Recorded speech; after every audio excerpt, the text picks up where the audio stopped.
Hi friends, welcome on Yourpedia, and Power Grid has come out with the list of shortlisted candidates for interview and group discussion. आपको उनकी website पे, power grid की website पे जाके देखना पड़ेगा अपना रिजल्ट, आप शॉर्टलिस्ट हुए हैं या नहीं हुए हैं, और अगस्त में आपका ग्रुप डिस्कशन और इंटरव्यू है। बहुत इंपॉर्टेंट पॉइंट है, पावर ग्रिड के अंदर आपको 40% क्वालिफाइंग है इंटरव्यू के अंदर, 12% वेटेज इंटरव्यू का है, 85% वेटेज आपका गेट स्कोर का है, 3% वेटेज ग्रुप डिस्कशन का है, लेकिन ग्रुप डिस्कशन क्वालिफाइंग नहीं है।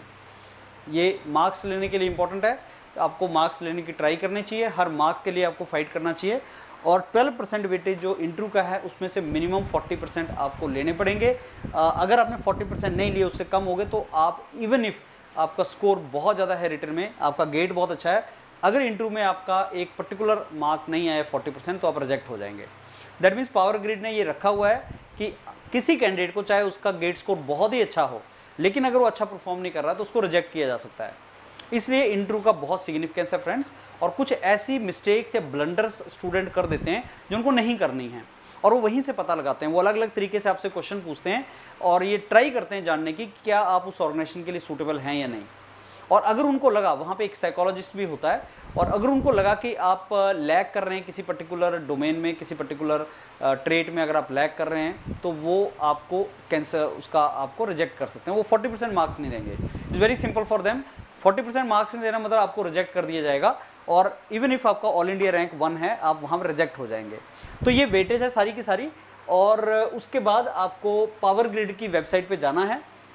ये पावर ग्रिड की वेबसाइट है, उस पावर ग्रिड की वेबसाइट पे कैंडिडेट लॉगिन करना है अपना, और जब आप लॉगिन करोगे तो आप अपना रिजल्ट विजिबल होगा।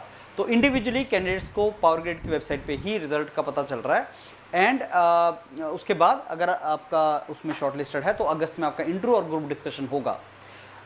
अगर आपको एक्चुअल में किसी पब्लिक सेक्टर में फ्रेंड्स जाना है तो आपको बहुत अच्छे तरीके से तैयारी करनी चाहिए, और जो एक डॉक्यूमेंट है पावर ग्रिड का, योरपीडिया ने बनाया है, वो आप ले लें and start preparing from that document and start seeing the website of Power Grid, because there are some questions which are very straight question. Why you want to be in Power Grid? What do you mean by one nation, one grid, one frequency? ऐसा Power Grid से questions पूछे जाते हैं। और why, what do you think, I mean what are the different kind of business domains of Power Grid? तो हम कौन कौन से business domains में हैं, और आप कहाँ पे वर्क करना चाहेंगे, तो ऐसे वो बहुत से क्वेश्चन पूछता है। तो आपको, अगर आपने पावर ग्रिड का नॉलेज होगा, अगर आपने वेबसाइट देखा होगा, और आपने अगर बहुत से स्नैप्स एचआर वगैरह मेंटर्स के यहाँ लगाए होंगे, तो आप इन क्वेश्चंस का अच्छा आंसर कर पाएंगे।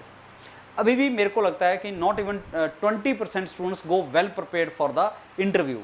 रिटन एग्जाम में तो हर बच्चा अब अच्छे तरीके से तैयारी करके जाता है स्कोर लेने के लिए, और वो अलग अलग जगह इंस्टीट्यूट भी ज्वाइन करता है, वो टेस्ट सीरीज भी लगाता है, लेकिन इंटरव्यू में बहुत बड़ा लैकुना है। इंटरव्यू में बच्चे तैयारी नहीं करते, अभी ग्रुप डिस्कशन वगैरह में बहुत उनको डर लगता है। और सोचो अगर आप 2-1 नंबर से छूट जाओ इतनी अच्छी ऑर्गेनाइजेशन में जाने से। इसलिए आपको जब भी किसी ऑर्गेनाइजेशन के लिए आप जा रहे हैं इंटरव्यू के लिए, तो आपको बहुत अच्छे तरीके से प्रिपरेशन करना है। आपको अलग अलग मेंटर से एचआर, टेक्निकल स्नैप्स और ग्रुप डिस्कशन की प्रैक्टिस होनी चाहिए। आपको पावर ग्रिड का नॉलेज होना चाहिए, और आपको प्रीवियस ईयर्स क्या क्वेश्चन पूछे गए हैं उसी लाइन पे आपको क्वेश्चन की प्रैक्टिस करनी है। Needless to say, Yourpedia is the best platform which can mentor you for all this. And आप अपनी प्रिपरेशन जितनी जल्दी हो सकती है आप अपनी प्रिपरेशन स्टार्ट करो friends, so that eventually you can get selected in Power Grid. All the very best, look forward to mentor you. Thank you.